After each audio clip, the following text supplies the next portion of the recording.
Okay, people. Today's final subject, which, for those people that are watching on YouTube, this is the final subject of the day that we recorded the What is Sex seminar thing, and the consent seminar thing, and the final one. The final subject is virginity. And more to the point, the fact that it is a myth. It doesn't exist. It's absolute bull. It is a made-up concept for the sake of control. Very specifically, control over women throughout the years, throughout history. Go so far as to say people with vulvas, very specifically, historically speaking, by documentation, women.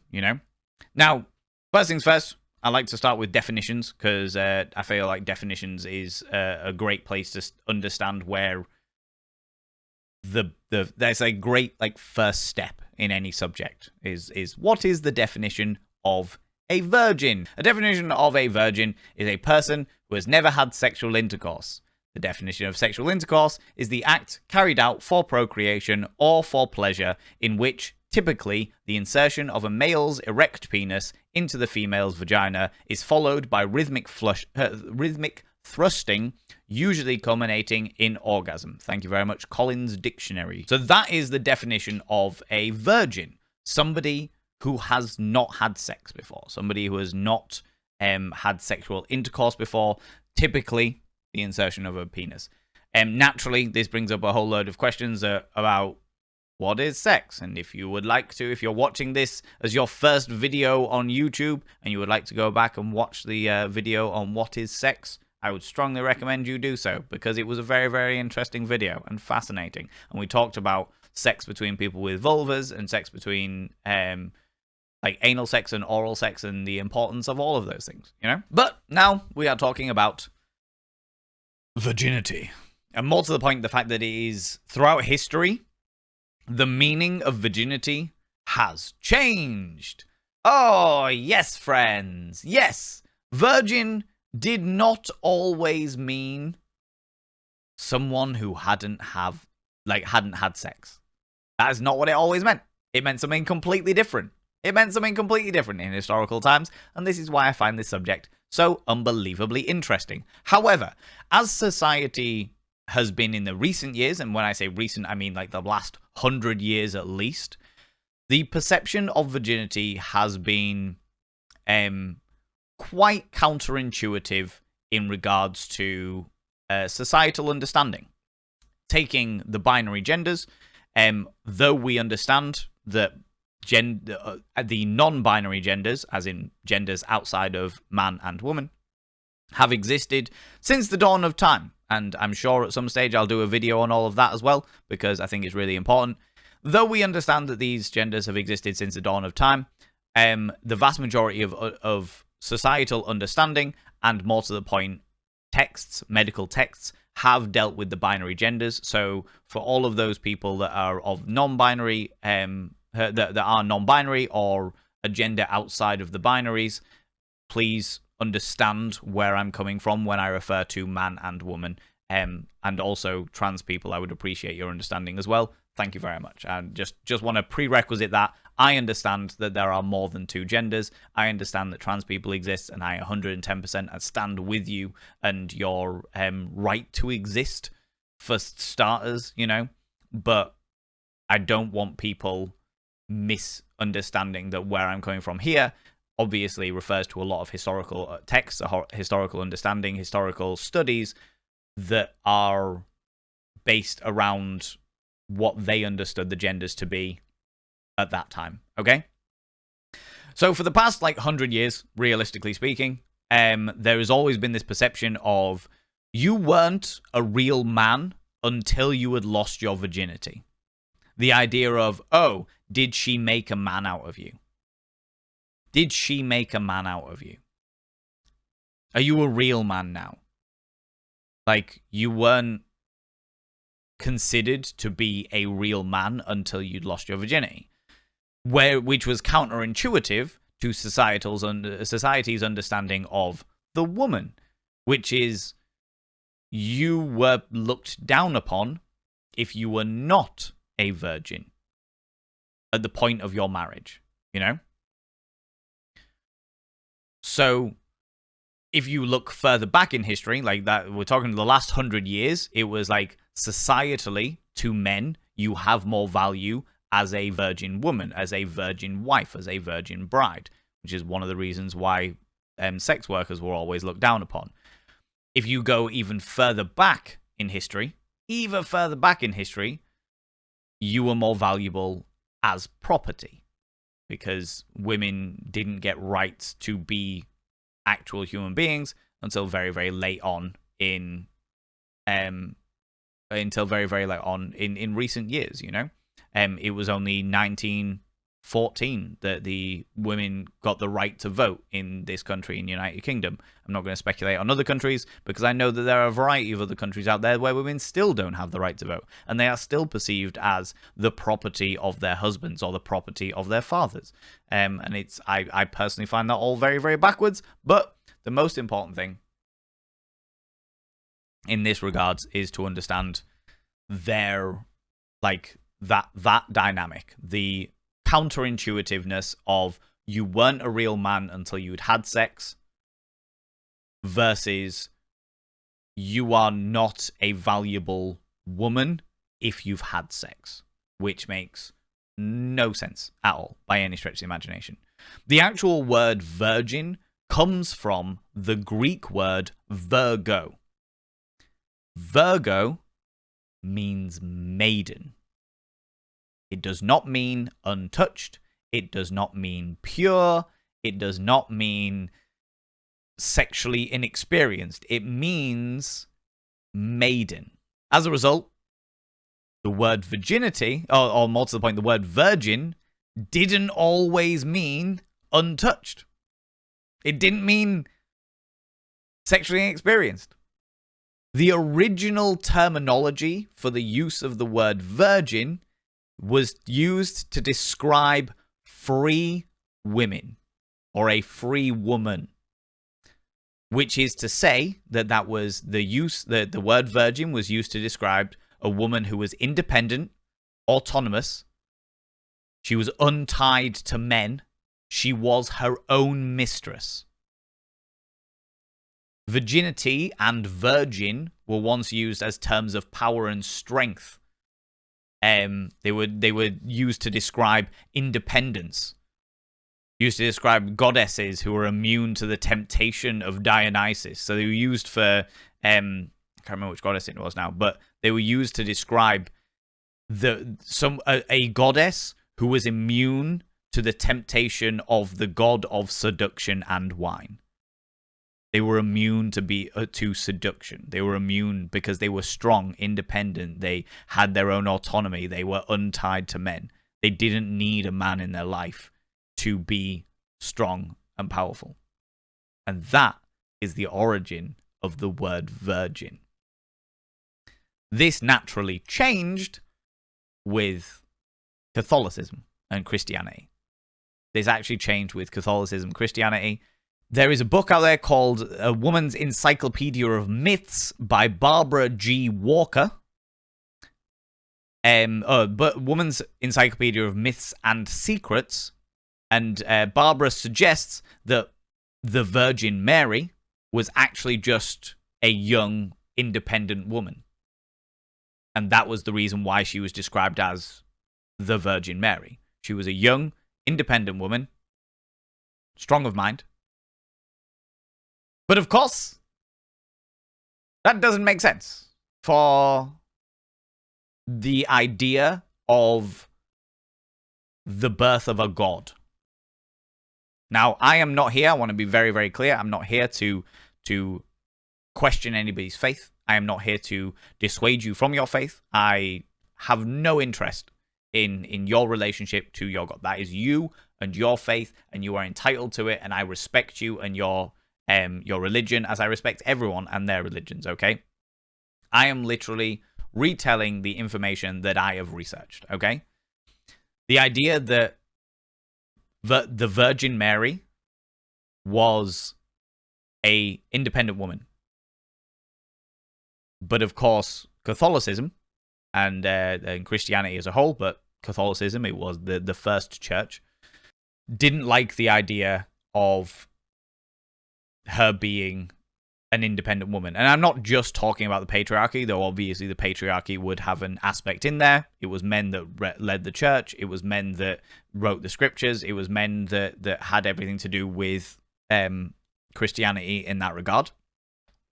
But very specifically, if Jesus were to be a god, then he would need to be born of a god. And that's where the idea of the Immaculate Conception comes in, that God visited a virgin woman, a woman that was untouched, as the Catholics chose to perceive it, in order to give the child Jesus to the world. If she was going to birth a god, she needed to have the purest of the pure wombs. It's more of a miracle if she is untouched. Again, not here to criticize faith. You are welcome to believe whatever you would like to believe, and I am not here to tell you what to believe. I am telling you the information that I have learned based on my research into the concept of virginity. Okay? I found this absolutely fascinating, as you can imagine. So that's the history of virginity. That is the history of virginity. That is where the origin of the word comes from, and how it has changed as society has changed, and more to the point, the effects that religion has had on society, and the changing of words. And if you speak to a linguist, I'm sure you will be very, very well aware that words change a lot all the time for various different reasons. Reclamations of words, and dynamics happen all the time in all different types of cultures. But that is a major one that has happened for centuries and centuries and centuries, because of what seems to be the way that a religious organization wishes a certain person to be perceived. Next thing I want to talk about is like the actual concept of virginity. The actual concept of virginity. Virginity is, as we understand it, as we understand it, more to the point, as we understand it in this day and age, virginity is somebody who has not had sex. So it's not a physical thing. It's not a physical aspect. It's not a physical thing. It's just the concept of somebody that hasn't had sex. Because things don't really change once you've had sex. You know? The virginity is something that you can give to somebody, that you can take from somebody. That you can keep your virginity, or you can lose your virginity, and you don't like find it down the back of the sofa. You know, it's once it's gone, it's gone. But the other person doesn't have it. The person that took my virginity has not still got my virginity. You know? The person that I gave my virginity to doesn't have my virginity. The person, if I sleep with a virgin, I do not take that virginity with me. Because it's not a thing. Do you know what I mean? Like, it doesn't make sense to have that as a concept. Like, nobody has it. It's got less tactile capabilities than an NFT. Do you know what I mean? Like, it's not a thing. It doesn't physically exist. So the question is, what entails losing your virginity? What is it that entails losing your virginity? Because you can't take it anyway. You can't get it back. You can't have it. And we'll talk a little bit more about the concept of getting your virginity back in a minute. But there's no way to test if somebody has had sex or hasn't had sex. And we'll talk a little bit about that. All right? The most important thing that people talk about in regards to virginity, for somebody with a penis, there's no way to know whether you've had sex or not. Your penis doesn't change whether you've had sex or not. But of course, if you've got a vulva, Oh, well. Well. If you got a vulva, then we could check your hymen. We could check your hymen, couldn't we? That's what we could do. That's what we could do. Friends, let's talk about the hymen. Let's talk about the hymen, shall we? The hymen itself is a thin piece of tissue that is located at the opening of the vagina. There's our little vulva there. It's got a little arrow. Fantastic, right there. Right at the opening of the vagina. There we are. Fantastic. Here we go. Here's our vulva. Here's the opening of the vagina, as previously discussed. Now, the hymen itself is not a purity seal. The scandal! The scandal! How could it not be a purity seal? When penetrative sex is had, the hymen breaks. Let's talk about that, shall we? You do not break your hymen when you have penetrative sex. The whole idea of blood on the sheets is bullshit, and it's made up by men to make themselves feel better. It's all absolute fucking bullshit. Absolute fucking bullshit. Because if it was a purity seal, if it was a sealed, like, bit of skin, then where do the periods come from? Where do the periods come from? Because the periods start right up in the womb. Right up, like up here. Inside the body. The little ovum, the eggs are released, they go down, they attach themselves to the wall, turns out that they're not inseminated, okay, and they need to come out of the vulva that we have here. Well, they can't do that. They can't do that if it's a purity seal, surely. The hymen needs to open in order to allow menstrual blood and normal secretions, you know, like the natural processes of the vagina cleaning itself, to exit the vagina. It's also important to say at this moment in time that not all people with vulvas are born with hymen. Not everybody that has a vulva is born with a hymen. You can be born without one. Let us have a cheeky little look at some hymen, shall we? Look at that. Look at that. Look at our 5 little examples of hymen. These are only 5 examples. There are actually more examples of different styles of hymen. I would like to immediately apologize to, and I genuinely mean this as an apology, to the artist who drew these hymens. I've had to edit these hymens. They were done by somebody called Mandy Thompson, I believe, if I can read that signature correctly. Mandy Thompson. And I've had to edit these so that it's just the hymen. So it's just the hymen, because the rest of the diagram, these all actually had, like, vulvas around them, but I was genuinely quite concerned. Genuinely quite concerned that the vulvas around them might be a little bit too much for terms of service. So I've actually just got rid of all of the outlines, which is why they look a little bit janky. All right? Why they look a little bit janky. Okay?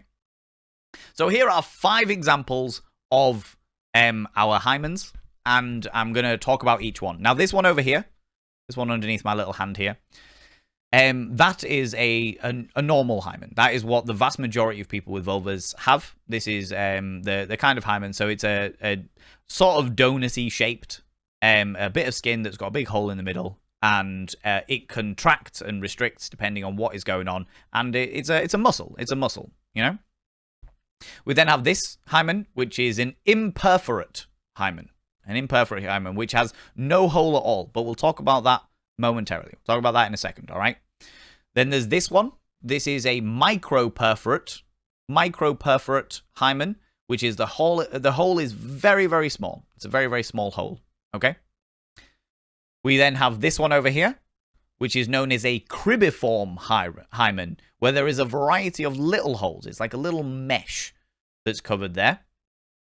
And the period would come out through all of those little holes. And then finally, over here, use this hand, over here, we have a septate hymen, which is a hymen with 2 little holes, and that is connected in the middle. Looks very similar to like a throat almost in that regard. Okay? So these are 5 hymens that are all entirely possible for a person to have been born with them. As you can see, the one that is normal, this one over here, is very unlikely to be broken by penetrative sex. Very unlikely to be broken. In fact, the only one that is likely to be broken is this one, which is the imperforate hymen. However, before the hymen is broken from penetrative sex, this hymen is likely to need an operation to be opened anyway, because as we previously discussed, the menstrual blood from a period has nowhere to go. It has nowhere to go. So the chances of this causing major issues with somebody with a vulva, whoever it is that has this, is quite high. And the chances of them needing a bit of an operation in order to open that hymen and allow that period blood out is quite high. They will need to do that because, like I said, it's also chances are with both of these two over here as well. Ooh, let me get my my positioning right. With these two as well, the chances are that there would need to be some description of operation, just purely down to the fact that there wouldn't be enough blood that would be able to exit the hymen itself. There's five hymens for you to see. The fact that they are not purity seals. They are not there for the benefit of they're not there for the benefit of a person with a penis. They are part of your body. Just like every other type of muscle in your body, they can get damaged and they can repair themselves. They can get damaged and they can repair themselves, just like everything else. One of the major things that I want to talk about in regards to the hymens, and I'll remove our little hymens from the screen there. One of the things that I think is really important to talk about is the fact that there is still happening in the world a practice known as virginity testing. It's a very, very old-fashioned, very old-fashioned, very barbaric, really, practice. I'm actually going to take a quote from this book here, which is A Curious History of Sex by Kate Lister, on the practice of virginity testing. Because the way, well, I'll tell you what, I'll read the quote and then we'll talk about it. This review found that virginity examination, also known as two-finger, hymen, or pervaginal examination, is not a useful clinical tool and can be physically, psychologically, and socially devastating to the examinee. From a human rights perspective, virginity testing is a form of gender discrimination as well as a violation of fundamental rights, and when carried out without consent, a form of sexual assault. So that's a quote directly from A Curious History of Sex by Kate Lister. I think it's a very, very powerful quote. The first time I came across it was in a Hannah Witten video about similar sort of thing. Immediately wanted to buy the book because of that, specifically because of that quote. So, yeah, so that is the quote taken for the fact that virginity testing exists. For those people that don't know what virginity testing is, it is usually practiced in a large variety of different countries to test whether somebody with a vulva has a hymen or not, and an intact hymen, as we previously discussed with our little hymen here. There are large varieties of hymen. And the concept of intact is variable. It's really important to say that the reason why virginity testing is done in most of these cultures, not all of these cultures, is to check whether a person with a vulva is a virgin, and the reason why they would need to check whether they were a virgin is to find out whether they are suitable for their husband. They have been cheating on with their husband or cheated on before their marriage and what have you, or they've been doing things before their marriage, etc., etc., etc. But as you can see, by these large variety of hymens, how do you check whether people with hymens like these are virgins or not? Especially let's be honest about this, if it's done by a man, if it's done by somebody who doesn't have a vulva, who doesn't have a vagina, who doesn't have a hymen. A person could go into this one, which is the most common version of hymen. This is what a hymen normally looks like, and think that person's had sex. Why? Because there's a hole in the middle of the hymen, like there's meant to be a hole in the middle of the hymen? Because it's not a purity seal? Not to mention the fact that you can break your hymen, and by break I mean you can damage your hymen to the same degree as penetrative sex would damage a hymen, without, you know, proper foreplay, lubrication, preparation of the body, etc., through normal physical activities. Gymnastics, you're likely to break your hymen. Ballet, you're likely to break your hymen. Dancing, you're likely to break your hymen. Horse riding, you're likely to break your hymen. Riding a bike, you're likely to break your hymen. All of these activities are activities where there is a good chance that certain either muscle damage or flexibility or damage is done to the hymen in order to give it the same sort of breaking as any kind of penetrative sex. The question is then also, like, if you use sex toys, you can break a hymen. If you use tampons, you can break your hymen. Or you can damage your hymen, you can stretch it out, you know what I mean? Because it's a muscle. It's designed to stretch out and come back again. It's a hymen. It's a muscle. It's like any other part of the body. So I think it's really important to talk about the fact that the hymen does not prove somebody's virginity. And that is what people have been talking about for years, is this mythical concept of virginity. And the fact that, oh, well, how do you tell if somebody with a penis is a virgin or not? You can't. You take their word for it. How do you tell if somebody with a vulva is a virgin or not? Well, you check their hymen. But as we've discussed, that doesn't prove anything. That doesn't prove anything. So the question is, what is virginity? It's a made-up concept. You can sell and you can buy your virginity. You can buy somebody's virginity. Do you know what I mean? You can sell your virginity to somebody. How are they going to know you're a virgin? They're not. There's no way they're going to know. In fact, in some cultures, and this is how backwards it gets, and I say backwards because it is my perception of backwards. There are cultures out there that put such a view on, such an importance on virginity. The idea of a person, specifically a person with a vulva, being a virgin, that their husbands expect there to be blood on the blood on the sheets thing. Their husbands expect there to be blood on the sheets to prove that their wife was a virgin. There's not always blood on the sheets. It depends on the dynamic of your hymen. To be quite honest with you, as previously discussed, some people with vulvas aren't born with hymens. How are they meant to stretch their hymen out? How are they meant to break their hymen?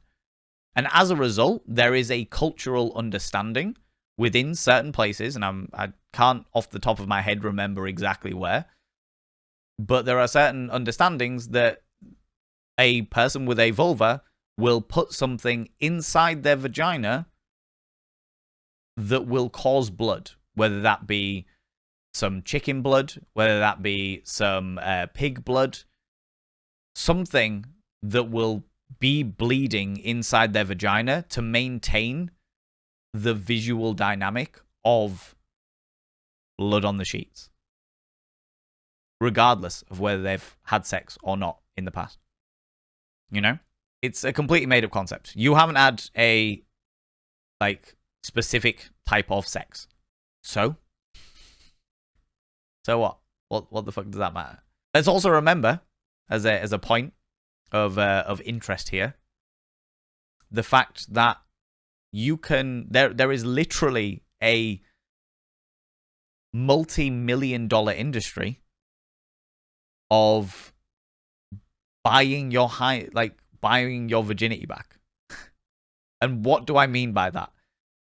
There is literally, and I found a lot of these websites when I was searching, when I was doing all my research about this virginity stuff, about the myth of virginity. The stuff that I found about this is a hymenoplasty, hymenoplasty, vaginoplasty, hymenoplasty, hymenoplasty, or a vaginoplasty, which is when a person has an operation to replace their hymen, to make it like they were a virgin again. Because of the dynamic, because of the entire concept. Somebody can go out and have a worthwhile life, a fantastic life, when they're going out and they're seeing different people and they're sleeping with different people, and it's all consensual and it's all fantastic and it's all beautiful and wonderful, but they meet somebody that is the person of their dreams, but they're like, I wish I could have given my virginity to that person. So they go and they spend thousands and thousands of dollars on getting their hymen back, when a hymen is a muscle. It repairs. Vaginoplasty is the most often related to trans women, lower body surgery. I think hymenoplasty. According to what I'm looking at here, they're both terminologies are used for this specific surgery. When I was doing this research, it was quite shocking, to be quite honest with you. It was genuinely quite shocking to see the images that were used in the promotional material of in the promotional material of some of these things. They would show something like this as a before image, before you have penetrative sex, and then they would show something like this as an after image. This is what happens after you've had penetrative sex. You can pay us thousands of dollars for a hymenoplasty to make it look like this again. All because of this entirely made-up concept known as virginity. And it really becomes apparent, it really becomes genuinely quite apparent when you apply it to anything else. When you apply it to anything else. Because the idea is you haven't had penetrative sex. Okay? You haven't had penetrative sex, so you're a virgin. You haven't had a penis inside your vagina. You haven't put your penis inside somebody's vagina, so you're a virgin. If you apply that to any other part of the anatomy, it's outrageous. Could you imagine? Oh, I'm a virgin, so I'm more valuable than you because nobody has put their little toe in my nostril. I'm more valuable than you societally and in regards to marriage, and viewed as historically as property, because somebody hasn't put their little finger in my ear hole.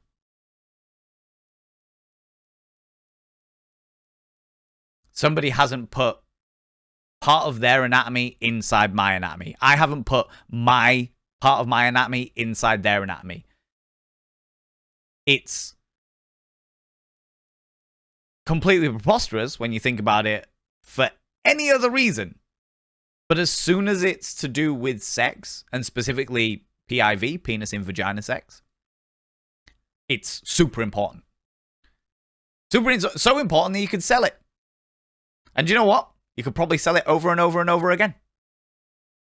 Do you know what I mean? So yeah, so that is pretty much a grand covering of the reason why virginity is a myth. It started as the word virgin, which in ancient Greek times meant independent, autonomous, an untied woman, her own mistress, somebody who was a strong, independent woman who didn't need a husband, someone who was able to resist seduction from the most glorious of men, or the Greek god Dionysus in this case. Then the Catholic religion came around and went, oh shit, we can't have the Virgin Mary being a strong, independent woman. We need her to be the mother of God, and therefore she's going to have a pure womb, the purest of the purest wombs, never untouched by man. Therefore, it's a miracle that they have born, that Jesus has been born. And from that point onwards, according to study of language, that is where the word virgin stopped being about somebody being strong and independent as a woman and started being about being untouched, having a pure womb. And because of that, all of that, and the social dynamics that came from that, the idea that somebody had more value, or a woman had more value if they were a virgin, and that you weren't a real man until you'd lost your virginity, all of that is still happening now. It's still happening now. You see it a lot in like incel culture and toxic masculinity. The fact that they feel like they deserve a virgin woman. Why? Why? Because a virgin woman is so different to a woman that's had sex. According to science, there really isn't that much difference. At least not in a biological way. At least not in a physical form way. You know? So yeah, so that's the question. That is the end of our little section to do with the myth around virginity. Okay? And I've got one question here. Only the one. Do we know what the function of the hymen is? If yes, what is it for? Thank you very much, Shafiq, for asking that question. As I understand it, from what I've read about the hymen, it's another defensive layer. It's another defensive layer. So if you've got your vulva here, you've got your outer lips, and then you've got your inner lips. They are defensive layers to keep dust, grit, bad gases, herbs, whatever, out of the vaginal opening itself. And the hymen is exactly the same. It's a muscle, kind of like your butthole, in regards to like the way that the colon is a big ring of muscle like that. The hymen's exactly the same. It's a muscle that expands and contracts based on what the fuck is going on with it. And if it's open, because obviously period blood needs to come out of it, but it does move. Water as well, presumably, yeah. Presumably, yeah. So yeah, it's just another defense layer in regards to keeping shit out of your vagina. Do you know what I mean? Metaphorical shit. And probably, I suppose, in certain circumstances, literal shit.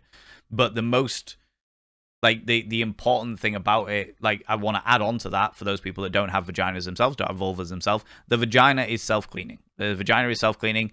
You do not need to use loads of perfumed products down there. You do not need to fumigate your vagina. You do need to squat over steam teas and shit like that. Your vagina is self-cleaning. All right? It will clean itself. It's very, very good at that. There aren't many parts of the body that are self-cleaning, but the vagina is one of them. Okay? If you do feel like there's something wrong with it and what have you, go see a professional. Go see a professional. Don't go online and Google, because going online and Googling will probably come up with all kinds of fucking weird-ass shit. Your vagina is, but please clean your vulvas. Yeah, just be careful about... I'm sure that you... Well, do you know what? I would like to say I'm sure about people knowing how to clean themselves, but I'm also aware that sometimes people might not have had the opportunities to learn how to clean themselves. So, friends, if you've got a penis, clean your genitalia. Clean your penis. Clean underneath your foreskin if you have a foreskin. Clean your scrotal wrinkles if you have scrotal wrinkles. You can use soap, but be careful about what type of soap that you use. People, if you've got a vulva, clean your vulva. I know that there are varieties. Don't stay away from scented soaps. Stay away from particularly strong soaps. In fact, the vast majority of people I know that do have vulvas tend to clean around it with soap and then clean it itself with just water, because it's self-cleaning. Do you know what I mean? If you are concerned, ask a medical professional. If you are open enough with friends of yours that have got similar genitalia, ask them. Did not learn to clean underneath the foreskin until I saw a documentary about the military training where Corporal explained it to his recruits. It was the beginning of my 20s then. No one taught me before. And it's interesting, especially with the foreskin, because it was only I'm 35, and it was only recently that I discovered that you're not meant to clean under the foreskin of children. Of children. In fact, it can actually be quite damaging to somebody, a child with a penis. For those people that are not aware, when a child has a penis, the penis is very, very small until they hit puberty. That's when the penis grows and it comes to its full form, what have you. It's very, very small. And it has a foreskin. Now, obviously, like I said, there are religious contexts and certain medical conditions that mean that a child may need to have a circumcision. I would argue that no child needs to have a circumcision for anything to do with religion, but that if there's a medical condition, I can understand it. However, the case may be what it is. And to be quite honest with you, I've not looked into the reason why religions have their children circumcised. I also don't really want to go into the whole circumcision thing, either for people with penises or for people with vulvas, because I say female circumcision, people with vulvas, like vulval circumcision, does exist. And it's pretty fucking horrific, if I'm completely honest with you. However, a child that has a penis is usually has a foreskin, and the foreskin is usually very, very tight over the end of the penis, and you are not meant to, and this was something that I learned with my nephews, you are not meant to try and clean underneath the foreskin. Like, clean the genitalia and what have you, as you would when you're cleaning up the nappy and bits and pieces and what have you, but don't pull the foreskin, don't mess with it, don't fuck about with it. But if it doesn't slowly release over time by itself, then consult a doctor. But that's something that should happen with puberty, okay? Retraction, very dangerous on babies and children, yeah. Well, this is the reason why I'm sharing that is because it's only something that I've recently found out. Because I was changing my nephew's nappy, or diaper, if you're American.